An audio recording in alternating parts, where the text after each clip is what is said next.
Women especially breast గురించి మాట్లాడాలంటే చాలా సిగ్గుపడుతుంటారు. చిన్న చిన్న ఊళ్ళల్లో అయితే అది అసలు కాని పని కూడా.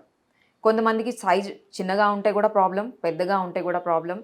సో ఎంటర్టైన్మెంట్ ఇండస్ట్రీ కానివ్వండి, లేకపోతే నార్మల్గా ఇన్ లైఫ్లో కానివ్వండి, మనకు అది బ్రెస్ట్ ఇంప్లాంటేషన్ చేయించుకోవాలంటే అసలు ఎక్కడికి రావాలి, ఎలా కనుక్కోవాలి, ఎవరితో మాట్లాడాలి, ఇవన్నీ కూడా ఒక పెద్ద ఇప్పటికీ 2024లో కూడా మనకు ఒక పెద్ద ఇష్యూనే. సో అలాంటిది ఈరోజు నేను శ్రీరూప్ కాస్మెటిక్ క్లినిక్స్కి వచ్చాను. మనతో పాటు డాక్టర్ రాజశేఖర్ సీనియర్ కాస్మెటాలజిస్ట్ ఉన్నారు.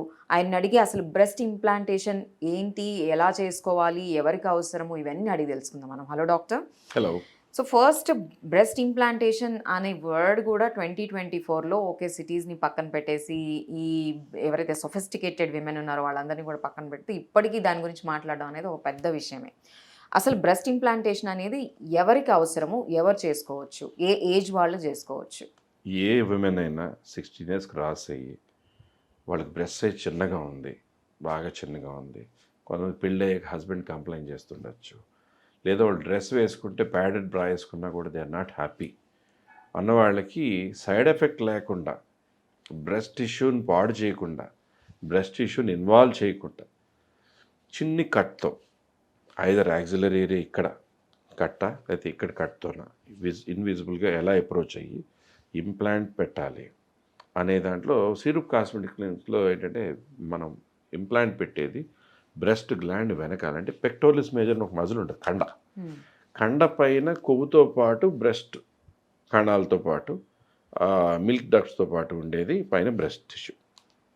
సో బ్రెస్ట్ టిష్యూని టచ్ చేయకుండా వెనకాల నుంచి ఆ సైజ్ ఆఫ్ ఇంప్లాంట్ వాళ్ళు బాడీ హైట్ని బట్టి, షోల్డర్ని బట్టి, వాళ్ళ సైజుని బట్టి ఎంత సైజ్ ఆఫ్ ఇంప్లాంట్ పెడితే బాగుంటుంది, 200 cc-యా, 220-యా, 240-యా, 260-యా, ఇంకా ఎక్కువ ఏ ఇంప్లాంట్ పెడితే వాళ్ళకి బాగుంటుంది, అసహ్యంగా ఉండకుండా అందంగా ఉంటుంది అనేది చాలా క్యాలిక్యులేటెడ్గా, చాలా ఆ ఫ్యాంటసీని తీర్చుతూనే బ్రెస్ట్ టిష్యూ పాడవకుండా చేయడం ప్రత్యేకత Shreeroop cosmetic clinics. Okay. So ఇప్పుడు ఈ బ్రెస్ట్ ఇంప్లాంటేషన్ చేసుకున్న తర్వాత ఇప్పుడు సపోజ్ మదర్ అయ్యారు అనుకోండి, సో వాళ్ళు బ్రెస్ట్ ఫీడ్ చేసుకోవచ్చా? దానికి ఏమన్నా ప్రాబ్లం అవుతుందా? డెఫినెట్లీ.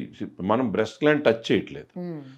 కింద నుంచి ఆ మజిల్ ఐడెంటిఫై చేశాక ఆ మజిల్ నుంచి పైన ఉన్న బ్రెస్ట్ టిష్యూని అలా దాన్ని ఆ రూఫ్ని లేపుకుంటూ కరెక్ట్గా మజిల్ అడుగున ఇది బ్రెస్ట్ టిష్యూ ఉంది, ఇది కండ అనుకోండి, ఈ కండ పైన ఉన్న దాన్ని కండని సెపరేట్ చేసి కండ పైన ఇంప్లాంట్ పెడతాం, దానిపైన బ్రెస్ట్ టిష్యూ ఉంటుంది.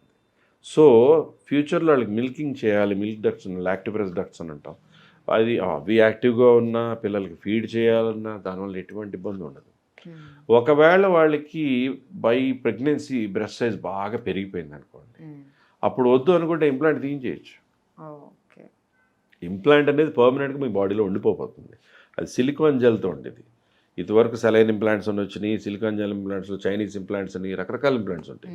శ్రీరూప్ కాస్మెటిక్ క్లినిక్స్లో మనం వాడుతున్న ఇంప్లాంట్ ఏంటి, ఏ కంట్రీది, వరల్డ్ బెస్ట్ ఏంటి, ఎందుకు, దాని వారంటీ కార్డులో అది బార్ కోడ్ని స్కాన్ చేస్తే అది ఏంటో కూడా తెలిసిపోతుంది. It will have a life time warranty. So అటువంటి ఇంప్లాంట్స్ కొంచెం కాస్ట్ ఎక్కువ ఉండొచ్చు మిగతా ఇంప్లాంట్స్ మీద, but quality and safety is the main thing. Okay. ఇప్పుడు మీరు రకరకాల ఇంప్లాంట్స్ ఉన్నాయి అని చెప్పారు కదా, అసలు అవి ఏంటి? ఇప్పుడు ఒక పర్సన్, ఒక పేషెంట్ వచ్చారు అనుకోండి ఇంప్లాంట్ చేసుకోవడానికి, ఎవరికి ఎలాంటిది సజెస్ట్ చేస్తారు? అది chosen by you or the patient? How they are going to we suggest. Okay, మనం సజెస్ట్ చేస్తాం వాళ్ళకి, ఈ షేప్, ఈ సైజు ఉన్న ఇంప్లాంట్ మీకు బాగుంటుందమ్మా, ఇంతకు మించి పెట్టుకోకండి. లేదు డాక్టర్ నాకు ఇంకా బాగా కావాలన్నారు అనుకో, అమ్మ డ్రెస్లో ఇలా కనపడుతూ ఇది ఇలా ఉంటుంది, తక్కువ బాడీ ఉండదు, బాగోదు, టోటల్ షోల్డర్, వేస్ట్, సైజ్, హైట్కి చక్కగా సరిపడేగా ఎలా ఉంటే బాగుంటుంది అనేది అడ్వైస్ చేయడం జరుగుతుంది. వాళ్ళ రిక్వెస్ట్ని బట్టి, వాళ్ళు అడిగేదాన్ని బట్టి మార్పు చేపులు చేసి చేయాల్సి వస్తుంది. ఓకే. సో నేను వినడం బ్రెస్ట్ ఇంప్లాంట్ చేసుకున్న వాళ్ళు ఎప్పటికీ అంటే వెల్లికిలా పడుకోలేరు అని, ఐ మీన్ ఇటు సైడ్ పొట్ట మీద పడుకోలేరు అని విన్నాను నేను. మా పేషెంట్లు అన్ని వైపులో పడుకుంటున్నారు. అలా ఏం లేదు. సో ఇట్స్ అ మిత్ అన్నమాట. ఓకే. అంటే సర్జరీ చేసిన ఫస్ట్ 2-3 weeks ఆర్ 1 month అట్లా పడుకోకూడదు. ఎందుకంటే బ్రెస్ట్ ఇంప్లాంట్ పెట్టాక లోపల కనెక్టివ్ టిష్యూతో పాటు ఫైబ్రోసిస్ జరగడము, అక్కడ అది టిష్యూలో ఇమిడిపోవడము, దాని చుట్టూ టిష్యూ స్ట్రెంగ్త్ అయి ఫామ్ అవ్వడము, ఇంప్లాంట్ చుట్టూ అనేటప్పుడు మనం దాన్ని డిస్టర్బ్ చేసేలాగా పడుకుని ప్రెషర్ ఇచ్చామనుకోండి, అది డిస్టర్బ్ అయ్యే ఛాన్సెస్ ఎక్కువ ఉంటాయి. ఎందుకంటే ప్రాపర్ షేప్లో పెడతాం, ప్రాపర్ లోపల ఒక గ్రూవ్లో క్రియేట్ చేసుకుని దానిలోకి ఇంప్లాంట్తో వస్తాం, కరెక్ట్గా షేప్ కరెక్ట్గా ఉండి కదలకుండా ఉండడానికి. దాని తర్వాత ప్లాస్టింగ్స్ వేస్తాం, కొన్ని రోజులు ఉంచుతాం ప్లాస్టింగ్స్. తర్వాత స్పోర్ట్స్ అలాంటిది వాడుకోమంటాం. ఓకే. సో అది ఫస్ట్ 2-3 వీక్స్లో దాన్ని డిస్టర్బ్ చేసేది ఏం చేసినా కొంచెం పక్కకి జరిగినట్టు ఇంప్రాపర్గా కనపడచ్చు, కాబట్టి చిన్న చిన్న జాగ్రత్తలు చెప్తాం, అవి ఫాలో అయితే సరిపోతుంది. Okay. So women breast implant చేసినప్పుడు వాళ్ళు ఎంత టైంలో ఈ ప్రొసీజర్ అయిపోతుంది? అండ్ ఒకవేళ వర్కింగ్ ఉమెన్ అనుకోండి, వాళ్ళు లీవ్ పెడతారు, సో ఎన్ని రోజులు వాళ్ళు ఆఫీస్కి వెళ్ళకుండా ఉండాలి, లేకపోతే వర్క్ చేయకుండా ఉండాలి, అలాంటిది 2-3 డేస్ 2-3 days. ఓకే. సర్జరీ చేసుకున్నారు, చేసిన తర్వాత నెక్స్ట్ డేనే డిశ్చార్జ్ అయిపోతారు. మామూలు చేతులు కాళ్ళు అన్ని కదులుతాయి, మామూలు తిరుగుతూనే ఉంటారు. బట్ ఇక్కడ ప్రెషర్ వచ్చి ఇలాగా పరిగెట్టడము, మెట్లు స్పీడ్గా దిగడము, షేక్ అయ్యే విధంగా ఏదైనా మూమెంట్స్ చేయడము, అటువంటివి లేకుండా 1 month జాగ్రత్త తీసుకోవాలి. Okay. So that breast implant చేసిన కరెక్ట్ ప్లేస్లో చక్కగా సెట్ అయిపోతుంది. ఓకే. అలాగే ఇన్ఫెక్షన్స్ లాంటివి అసలు ఏమి ఉండవు. బట్ ఇన్ఫెక్షన్ ఫ్రీగా ఉండడానికి యాంటీబయాటిక్స్ ఇస్తాము, పెయిన్ కిల్లర్స్ ఇస్తాము. స్టెరైల్ ప్రికాషన్తో చేస్తే సారీ ఇన్ఫెక్షనే రాదు. అండ్ సైడ్ ఎఫెక్ట్స్ ఏమన్నా ఉంటాయా? ఎనీథింగ్, అంటే ఇది ఒక ఫారెన్ బాడీని మనం ఇంప్లాంట్ చేసుకుంటున్నట్టే మన బాడీలో, దెన్ ఏమన్నా సైడ్ ఎఫెక్ట్స్ ఉంటాయా? సో కామన్గా రిమోట్ సైడ్ ఎఫెక్ట్ మేము ఇప్పటిదాకా ఇన్ని సంవత్సరాల్లో మా పేషెంట్స్ చూడండి. ఇన్ జనరల్గా అక్కడక్కడ వినేది ఏంటంటే ఇన్ఫెక్షన్ రావడమా, ఇంప్లాంట్ తీసేయడం జరుగుతుంటుంది. ప్రాపర్గా చేస్తే ఇంప్లాంట్ సర్జరీ అయిపోయింది, వాటర్ ప్రూఫ్ ప్లాస్టర్ ఉంటుంది, ఆ ప్లాస్టర్ 1 week తర్వాత తీసేయడం, అక్కడ స్టిచ్ ఆ లోపలే కరిగిపోయే స్టిచ్ ఉంటుంది, స్టిచెస్ తీయాల్సినవి కూడా ఉండవు. సో మినిమం ప్రికాషన్స్ ఫాలో అవ్వడం లాంటివి ఉంటాయి. Next side effect is money. Depending on the cost of the implants, type of the implant, the cost vary అవుతుంది. తక్కువ కాస్ట్కి ఒకళ్ళు చోట చేస్తున్నారు, ఇక్కడ చేస్తున్నారు అంటే the cost is varying in the main sterility, operation theatres, surgeon టీమ్తో పాటు ఎలా ఉంటుందో అలాగే ఇంప్లాంట్స్ టైప్ ఆఫ్ ఇంప్లాంట్ బట్టి కాస్ట్ మారుతుంది. ఓకే. సో ఇప్పుడు మీరు కాస్టింగ్ గురించి మాట్లాడినప్పుడు సిటీలో, ఐ మీన్ అరౌండ్ వరల్డ్లో చాలామంది బయటకు కూడా వెళ్ళి చేసుకుంటూ ఉంటారు, ఏషియన్ అదర్ కంట్రీస్లో కూడా వెళ్తూ ఉంటారు. బట్ హైదరాబాద్లో ఎస్పెషల్లీ మన హైదరాబాద్ సిటీ చూసుకున్నట్లయితే శ్రీరూప్కే వచ్చి ఒకవేళ ఇంప్లాంట్ చేసుకోవాలనుకునే పేషెంట్స్ ఎవరైనా ఉంటే వాళ్ళకి ఏం చెప్తారు మీరు? ఏంటి, what is the speciality? Cost effective అని అంటున్నారు, అండ్ దెన్ ఇంకా ఏంటి specialities, why they have to choose this place?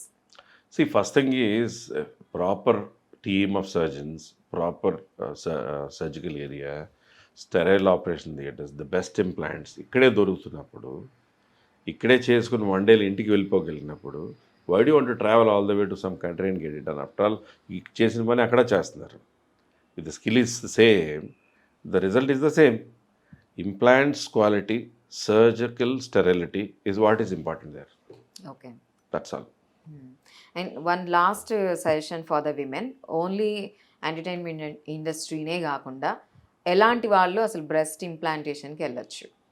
అందరూ చేయించుకుంటున్నారు. ఇదివరకు ఒక 10 సంవత్సరాల ముందు, 20 సంవత్సరాల ముందు ఎంటర్టైన్మెంట్ ఇండస్ట్రీ వాళ్ళకి అవసరం పడినట్టుగా అనుకున్నారు, కానీ అప్పటికీ కూడా చాలామంది నార్మల్ పీపుల్, చాలామంది well to do people, effort చేయగలిగిన వాళ్ళు, మామూలు వాళ్ళు, పల్లెటూరు నుంచి వచ్చిన వాళ్ళు అందరూ కూడా చేయించుకుంటున్నారు ఏనాటి నుంచో. ఇప్పుడు అవేర్నెస్ పెరిగింది, కొంతమందికి తెలియదు, కొంతమందికి తెలుసు, కొంతమందికి డౌట్స్ ఉంటాయి చేసుకుంటే ప్రమాదమేమో అని. ప్రమాదం ఏం లేదు, కరెక్ట్ ప్లేస్లో కరెక్ట్గా చేసుకుంటే సింపుల్గా 2 daysలో వాళ్ళు వెళ్ళిపోవడం, మినిమం జాగ్రత్తలు తీసుకోవడం, ఆ తర్వాత 1 month తర్వాత అన్నీ వాళ్ళు జిమ్కి వెళ్తున్నారు, ఎక్సర్సైజ్ చేస్తున్నారు, ఏం చేసుకున్నారు అన్నీ చేసుకోవచ్చు. Okay, thank you doctor. Welcome. So చూసాం కదండి, శ్రీరూప్ కాస్మెటాలజీ క్లినిక్లో ఇది కూడా చాలా అంటే చాలా ఒక సింపుల్ దీంతో మీకు బ్రెస్ట్ ఇంప్లాంటేషన్ అయిపోతుంది అని చెప్తున్నారు. మనకి ఇక్కడ స్క్రోల్ అవుతున్న నంబర్స్లో మీరు కాంటాక్ట్ చేయొచ్చు, డైరెక్ట్గా మాట్లాడొచ్చు మీరు ఇక్కడ. సో ఇది కూడా మీకు ఒక సొల్యూషన్ చూపిస్తుంది Shreeroop. Thank you so much. Stay tune.